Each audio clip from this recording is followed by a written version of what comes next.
तो एपिसोड की शुरुआत में हमें दिखाया जाता है कि कंपटीशन में एक कौन सीनियर मास्टर आता है जो कि अपने डिसाइपल्स के साथ वहां पे आया था।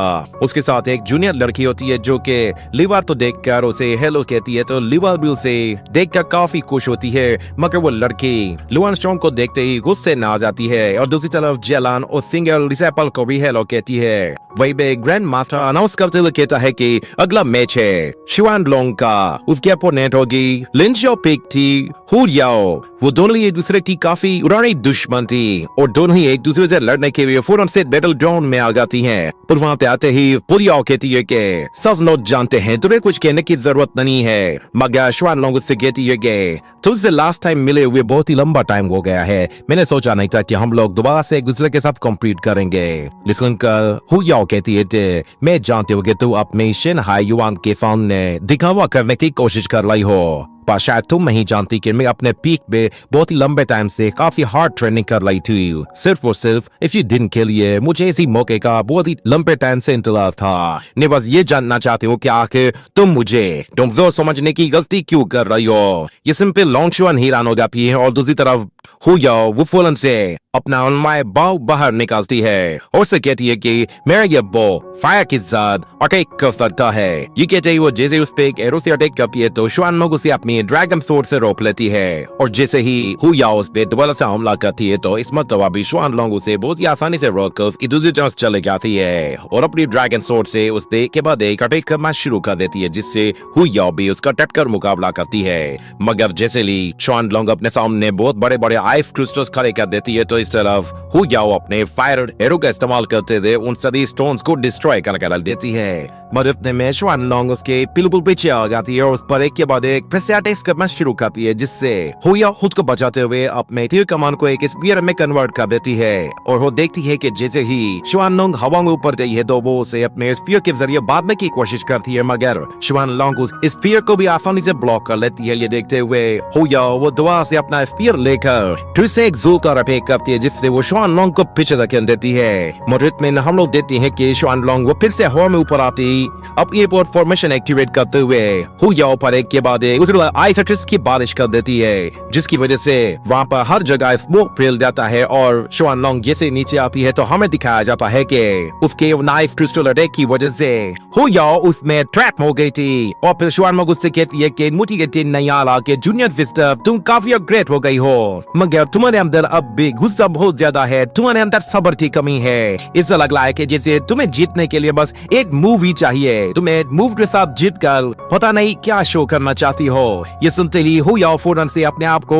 उस आइस स्टोन से छुड़ाकर बाहर निकल आती है और कहती है कि है कहने का मतलब ये है कि मैं ये जो कुछ भी कर रही हूँ ये सब कुछ बिल्कुल बेकार है और मुझे कल्टिमेट नहीं करना चाहिए। ये कहने के बाद हु याओ से कहती है कि तुम्हें क्या लगता है कि मैं तुम्हें हरा नहीं सकती, या फिर मैंने तुम्हें ये कहा है कि तुम मुझ पर दोनों सर रहम दिखाओ, मेरा ये गुस्सा सिर्फ और सिर्फ तुम्हारी हार के साथ ही खत्म होगा। ये कहने के साथ ही वो आने ऊपर आ जाती है और जिसे हमला करने की तैयारी करती है तो दूसरी तरफ शुआन लोंग वो अपने आइस स्टोन्स को पूरी तरह से तैयार कर देती है। मगर हम देखते हैं कि शुआन लोंग के आइस स्टोन्स उसे बिल्कुल नहीं छू पाते, वो उनके ऊपर से होते हुए तेजी से शुआन लोंग के पास चली जाती है। मतलब उसके अटैक करने से पहले ही शुआन लोंग वहां से निकल जाती है और दूसरी तरफ जाकर फिर उसने अपनी ड्रैगन सोर्ड के साथ एक के बाद एक वार करना शुरू कर देती है और एक जोरदार किक मारकर उसे पीछे चल देती है। मगर फिर इस तरह हु याओ भी अपना स्पीयर उसकी तरफ थ्रो करती है और हमें दिखाया जाता है कि वो अपने स्पीयर के साथ उस पर एक जोरदार अटैक करती है, जिससे शुआन लोंग उसे वहीं पे होल्ड करते हुए कहती है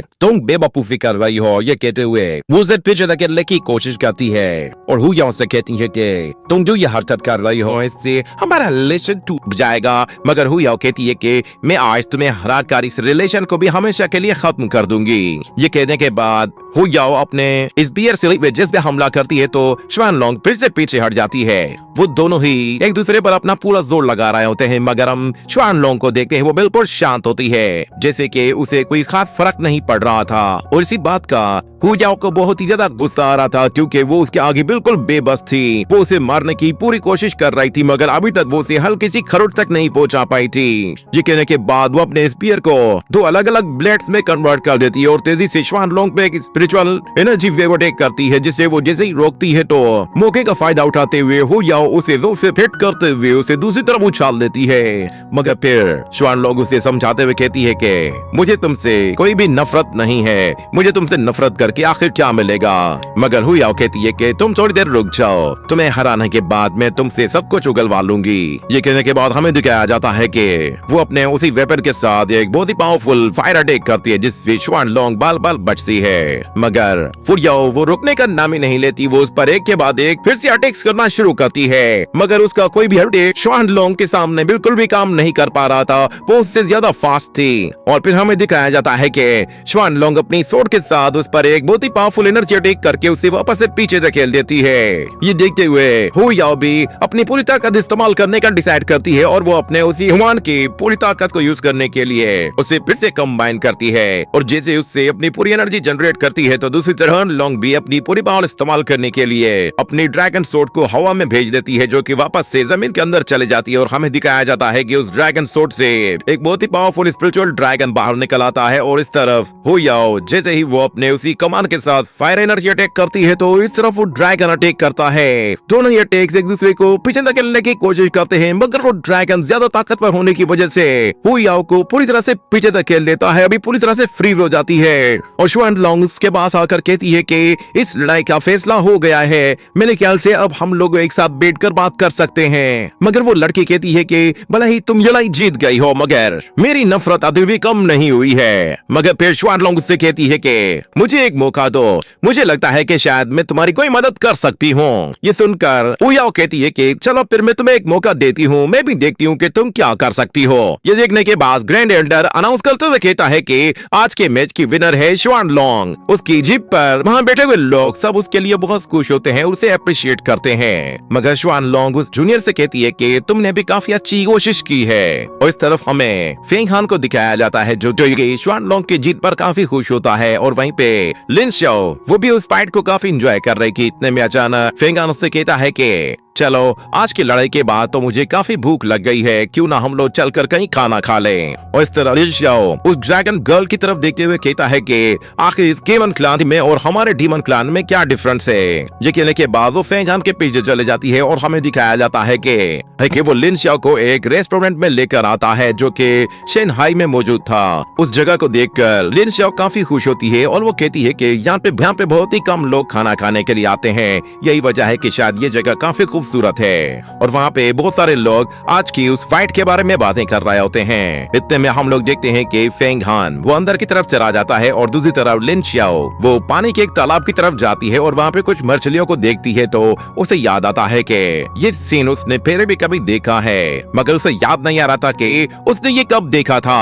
असल में वो होंगी की मेमोरीज को देख रही थी, जिसमें होंगी इसी पानी में आकर रुकी थी, जिस पर वो भी काफी कंफ्यूज होती है और वो कहती है कि मैं तो यहाँ पे पहले कभी आई नहीं, तो फिर ये जगह मुझे देखी देखी से क्यों लग रही है। जब वो देखती है कि फेंग हान तो अंदर चला गया है तो वो भी फौरन से उसके पीछे चली जाती है और वो देखती है कि फेंग हान वो एक दरख्त के पास आकर रुक गया है। वो दरख्त पूरी तरह से सूखा हुआ था और जब लिन शाओ उस दरख्त को गौर से देखती है तो उसे फिर से होंगी की मेमोरीज दिखाई देती हैं, जिसमें वो उसी टाइम को देखती है जब होंगी फेंग हान के साथ वहाँ पर आए थे और उस टाइम ये दरख्त पूरी तरह से फूलों से भरा हुआ था और उसे वहाँ पे होंगी और फेंग हान दोनों दिखाई देते हैं। तो फेंग हान को वहाँ पे जाता हुआ देख लिन शाओ उसका पीछा करती है। जो देखकर फेंग हान काफी कंफ्यूज होता है कि इससे क्या हुआ है, ये कहाँ जा रही है। इंगारियम इसका पीछा करता है और लिन शाओ होल्डी और फेंग हान की मेमोरीज को देखते हुए एक रूम की तरफ चले जाती है। ये रूम बिल्कुल वही रूम का फेंग हान होंगी के साथ लास्ट टाइम आया था। तो लिन शाओ वहाँ पे मौजूद हर एक चीज वो अच्छी तरीके से देखती है। वो सब कुछ बिल्कुल वैसा ही था जैसा कि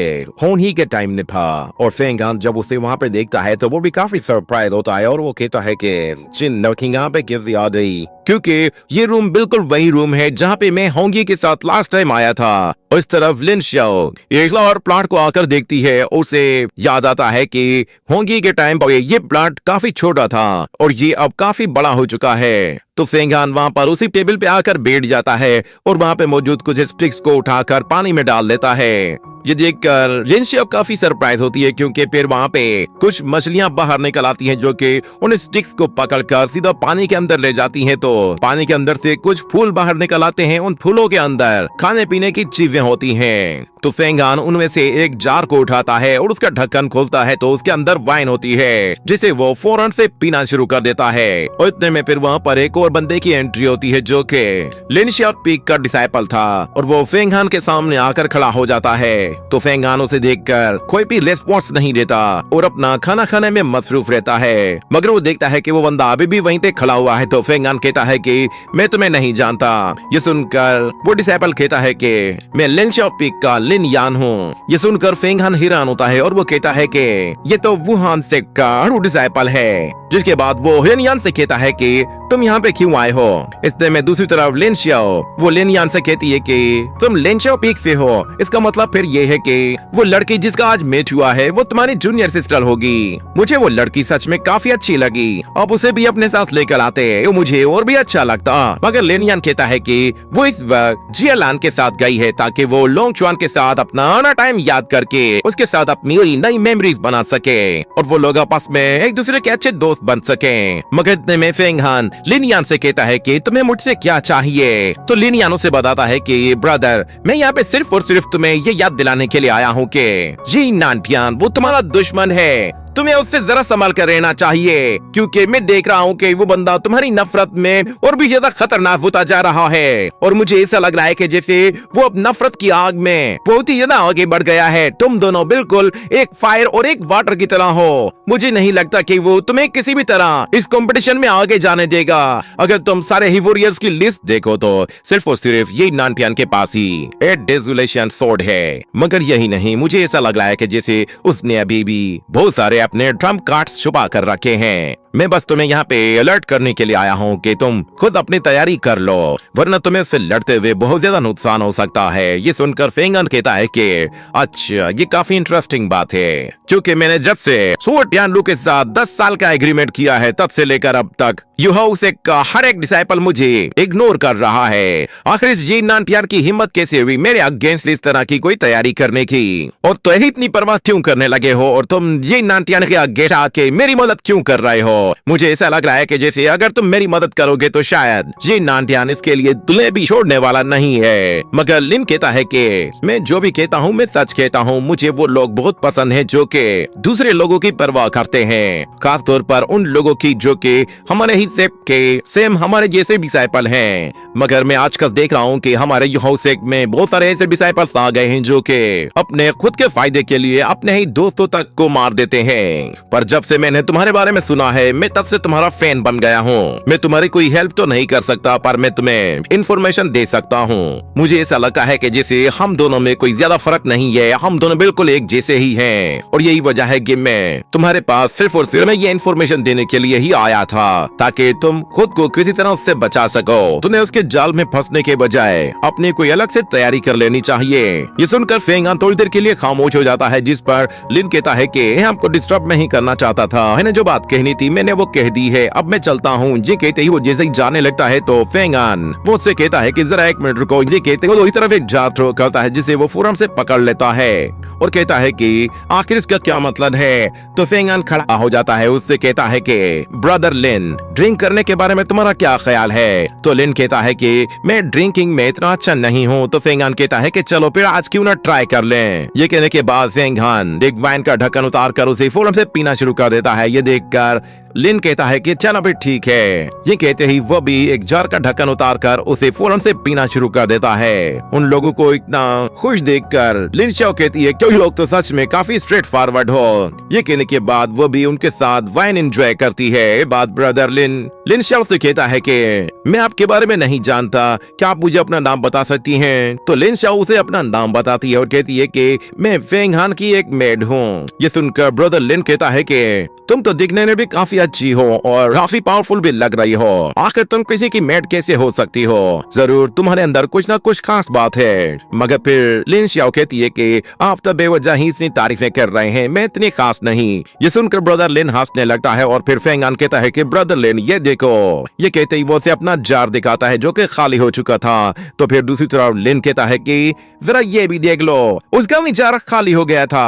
और फिर फेंगान कहता है कि ठीक है, तो फिर मैं तुम्हें अपना हार्ट से दोस्त एक्सेप्ट करता हूँ, चलो आ जाओ हमारे साथ बैठो और खाना खाओ। तो लिन कहता है कि एक अच्छे दोस्त के साथ बैठकर वाइन पीना और खाना खाना काफी नहीं होता, क्योंकि इतने कम टाइम में हमारी बातें तो कंप्लीट होंगी ही नहीं। तो फेंगान कहता है कि चलो तो फिर क्यों ना और ड्रिंक कर लें। ये सुनकर ब्रदर लिन कहता है कि तुम दोनों जरा मुझ पर हल्का हाथ रखना, मैं इस मामले में बिल्कुल कच्चा हूँ। ये कहकर वो लोग जोर से हंसने लगते हैं और उसी के साथ ये एपिसोड यहीं पे ही एंड हो जाता है।